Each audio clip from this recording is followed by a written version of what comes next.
আজকের ক্লাসে আমরা স্ট্যাটিক ওয়েবসাইট এবং ডাইনামিক ওয়েবসাইটের বেসিক পার্থক্য জানব। স্ট্যাটিক ওয়েবসাইট যারা পরিচালনা করে তাদেরকে বলি আমরা অ্যাডমিন। আর এই স্ট্যাটিক ওয়েবসাইট আমরা যারা ব্যবহার করি তাদেরকে আমরা কি বলি? ক্লায়েন্ট। তো স্ট্যাটিক ওয়েবসাইটের ক্ষেত্রে অ্যাডমিন যে এই ওয়েবসাইটটি পরিচালনা করে তারা কি করতে পারে? চাইলে এই ওয়েবসাইটের তথ্য পরিবর্তন, সংযোজন বা বাদ দেওয়া এই কাজগুলো তারা করতে পারে। কিন্তু ব্যবহারকারী যারা থাকবে অর্থাৎ ক্লায়েন্ট তারা কিন্তু এই ওয়েবসাইটে তথ্য পরিবর্তন, বাদ দেওয়া বা সংযোজন এই কাজগুলো তারা করতে পারবে না।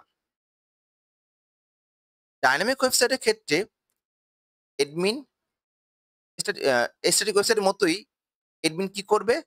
চাইলে তথ্য নতুন করে এড করতে পারবে, সংযোজন করতে পারবে, বাদ দিতে পারবে। আর ডায়নামিক ওয়েবসাইটের যারা ক্লায়েন্ট তারা কি করতে পারবে? তারাও চাইলে নতুন করে তথ্য এখানে যুক্ত করতে পারবে, পরিবর্তন করতে পারবে, সংশোধন করার সক্ষমতা তারা রাখে। অর্থাৎ আমরা বুঝতে পারলাম যে স্ট্যাটিক ওয়েবসাইট এবং ডায়নামিক ওয়েবসাইটের মধ্যে যে বেসিক পার্থক্যটা যেটা সেটা হলো ব্যবহারকারী দিক থেকে। যে ব্যবহারকারী স্ট্যাটিক ওয়েবসাইটের ব্যবহারকারী কোনো কিছুই পরিবর্তন, সংযোজন বা বাদ দেওয়ার কার্যক্রম করতে পারবে না। আর ডায়নামিক ওয়েবসাইটে কি করতে পারবে? ব্যবহারকারী তথ্য পরিবর্তন, সংযোজন বা বাদ দেওয়ার কার্যক্রমগুলো তারা করতে পারবে। তো আমরা একটা উদাহরণ দেখি। এই উদাহরণের মাধ্যমে আমরা স্ট্যাটিক ওয়েবসাইট এবং ডায়নামিক ওয়েবসাইট একটু ক্লিয়ার হতে পারবো।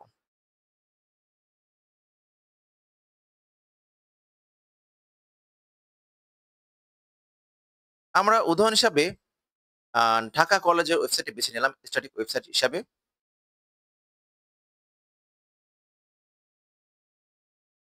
ওকে।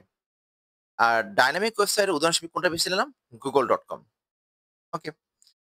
এখন এই ঢাকা কলেজ ওয়েবসাইটে যদি আমি যাই, আমি ১ম এই যে পেজটা গেলাম অ্যাবাউট পেজ।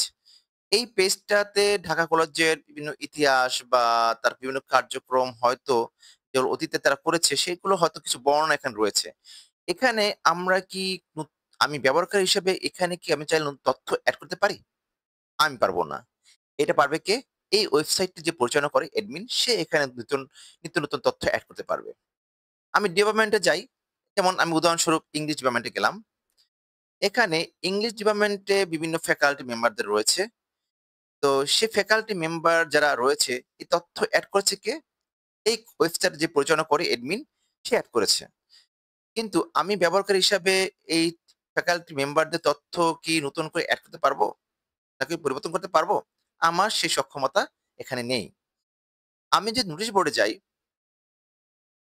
নোটিশ বোর্ডে কি দেখতে পাচ্ছি? এখানে বিভিন্ন পর্যায়ে ক্লাস সম্পর্কে বিজ্ঞপ্তি রয়েছে। তারপরে বিভিন্ন ফর্ম ফর্ম পূরণ, সিট নবায়ন বা এসব বিভিন্ন কার্যক্রম সম্পর্কে বিজ্ঞপ্তি বা নোটিশ রয়েছে। তো এইগুলো দিয়েছে কে? এই ওয়েবসাইটে যে পরিচালনা করেন যে অ্যাডমিন, সে কিন্তু কলেজের প্রয়োজন অনুযায়ী বিভিন্ন সময় নোটিশ বা বিজ্ঞপ্তি দিয়েছে। আমি এখানে ব্যবহারকারী বা ক্লায়েন্ট হিসেবে আমি কি এখানে তথ্য এখানে চাইলে আমি নতুন করে বিজ্ঞপ্তি দিতে পারি বা নোটিশ দিতে পারি? এই সক্ষমতা কি এখানে রয়েছে? এখানে কোনো এমন কিছু আছে যার মাধ্যমে এই কাজটা করতে পারি? না। এখানে কিন্তু আমার সেই সুযোগটা দেওয়া হয়নি। তার দ্যাট মিনস এই ওয়েবসাইটটি হলো একটি স্ট্যাটিক ওয়েবসাইট। আসি এরপরে Google এ। Google এ চাইলে আমরা কিন্তু ব্যবহারকারী হিসাবে আমি নতুন কোনো তথ্য এখানে চাইলে এড করতে পারি বা চাইলে কি পরিবর্তন করতে পারি। দেখি এই কার্যক্রমটা করা যায় কিনা। আমি এখানে ঢুকলাম। Google এ গিয়ে আমি কি করলাম? উম ওকে, ওকে। আমি কি করব? ওকে। আমি এখানে শো মোর অ্যাকাউন্ট এ যাই। ওকে। আমি এখানে এড অ্যানাদার অ্যাকাউন্ট ক্লিক করি। মানে আমি নতুন করে একটা অ্যাকাউন্ট তৈরি করতে চাচ্ছি ব্যবহারকারী হিসাবে। আমি কি ব্যবহারকারী হিসেবে নতুন তথ্য যুক্ত করতে পারবো? যদি ডাইনামিক ওয়েবসাইট হয় তাহলে অবশ্যই আমি ব্যবহারকারী হিসাবে এখানে নতুন তথ্য সংযুক্ত করার সক্ষমতা রাখি। দেখি করা যায় কিনা? আমি অ্যানাদার অ্যাকাউন্ট করলাম। আমি এটা নতুন করে অ্যাকাউন্ট ক্রিয়েট করতে চাই। কার জন্য? ফর মাই পার্সোনাল ইউস আমার ব্যক্তিগত কাজের জন্য। আমি বললাম আমার একটা দিলাম যে তারেক, হ্যাঁ? আমার নাম। তারপর দিলাম STM দিলাম। একটা নাম দিলাম তারেক STM, হ্যাঁ? ওকে।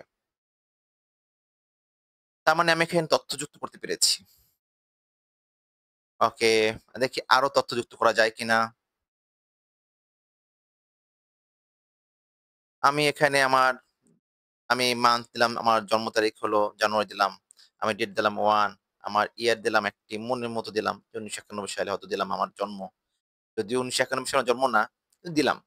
আমি আমার জেন্ডার দিলাম, মেইল দিলাম, হ্যাঁ? তো দিয়ে আমি কি করলাম? নেক্সট করলাম।